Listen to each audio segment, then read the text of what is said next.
The Atlanta Hawks versus the Miami Heat at the start of the series looked like, yes, the Heat were the favorites, but the Hawks had a chance of maybe upsetting the Heat. The Hawks, a lot of people like their chances with Trae Young, and yes, they faced some injury problems, but this team just made some playoff magic the year before. But in game one, the Miami Heat made a big statement with them pretty much blowing out the Hawks from pretty much after halftime, pretty much. And this Heat team was just so dominant this entire game. Jimmy Butler dropped 21, 6, and 5.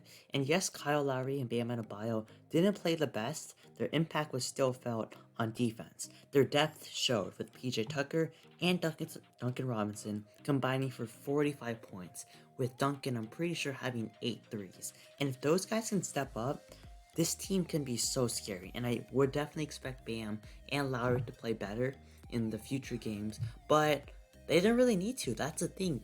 Even if they played that bad, they still won by pretty much over 20 points, and it was absolute domination. But on the Hawks side, Trae Young just got locked up. He had 8 points, 4 assists, and 6 turnovers on 1 for 12 from the field and 0 for 7 from 3.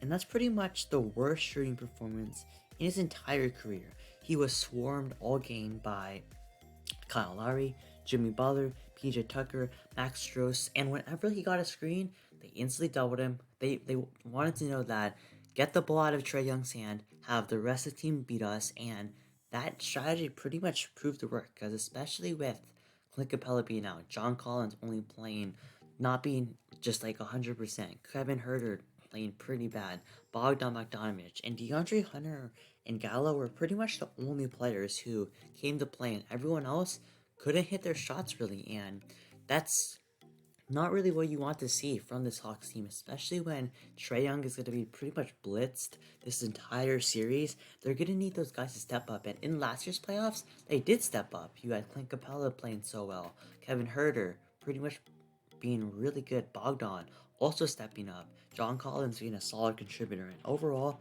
those guys are gonna need to step up for it to even be kind of a series, because if they're playing like they did in this game, the Hawks are gonna get swept pretty easily. Especially now, I would expect Trae to be better in the next couple games, but still, this is not a good sign for this Hawks team. And overall, this is just so what a performance by the Heat. I was so impressed. They hit, what, 18 three-pointers that game? 47% from 3, 52% from the field. And overall, the Hawks just couldn't make a shot. 38% from the field, 28% from 3, 18 turnovers. That's not what you really want to see. And the Heats just proved that they're still a really good team. People started underrating them, especially after that 4-game losing streak. But they had a wait. Their coaching is there. They have the chemistry. They have the depth. They have the star players. And maybe you would want like a bona fide superstar, but having Jimmy, Bam, even Tyler Hero didn't even play that well today. And if he can also step up, he's a big X factor for this team. And the Miami Heat just made a big statement. And then let's transition to Nets versus Celtics. And that was probably the best game so far. And that was an absolute dogfight. And it was such an awesome game. Watching that game was so hyped to watch. You have Kyrie Irving going off. And yes, the Celtics won the game, but the Nets made it close. They were down 15, and then all of a sudden they were up 5. That 20-point difference just came out of nowhere in the fourth quarter. And overall, the Celtics only scored 19 points in the fourth quarter. I'm pretty sure like at the 6-minute mark, they made one field goal in the fourth quarter. And the Nets defense played pretty well. Now I would say that Celtics offense kind of went a little bit stagnant, but the Celtics, that's such a crucial win. And Jason Tatum, 31 points, and of course the game winner. And what a shot. That was such an amazing sequence. They got the stop where they doubled Kyrie Irving.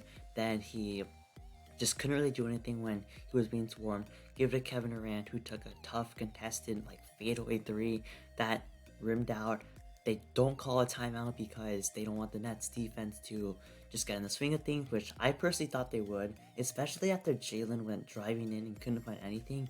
I was like, call a timeout right away, but they gave it to Marcus Smart, pump fake, two people out. He drives in. A lot of people thought he would shoot. Even Jason Tatum said he thought he would shoot, but he found Tatum, the little spin on Kyrie, made the layup. It was really weird because they called it off at the start, but it was pretty obvious that it counted. What a game overall.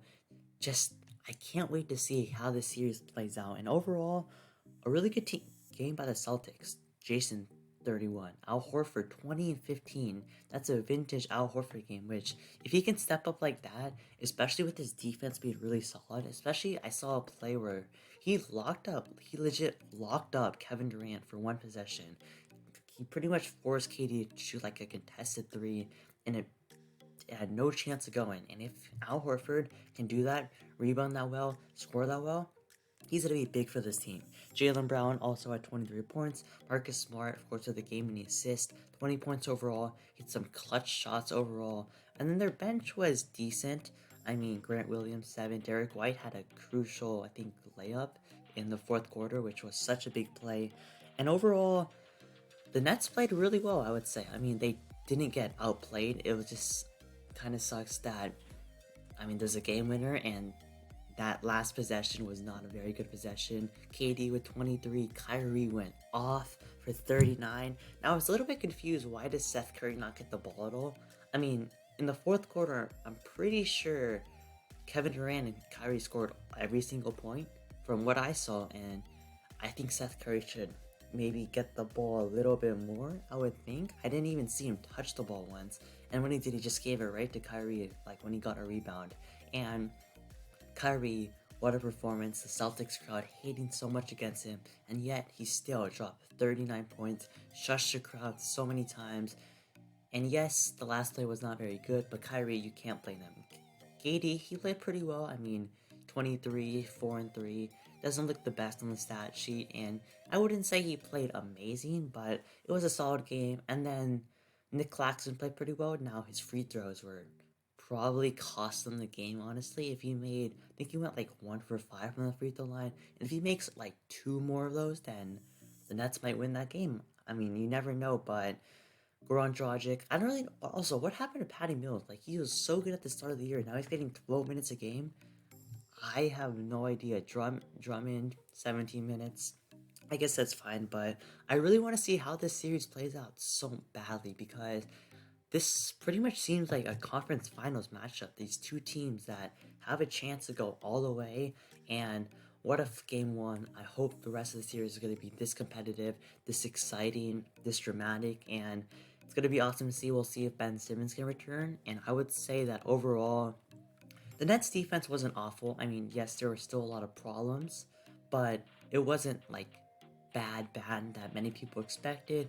But I really want to see how this Nets series goes down. Now in the Hawks series, we'll see if they can turn it around.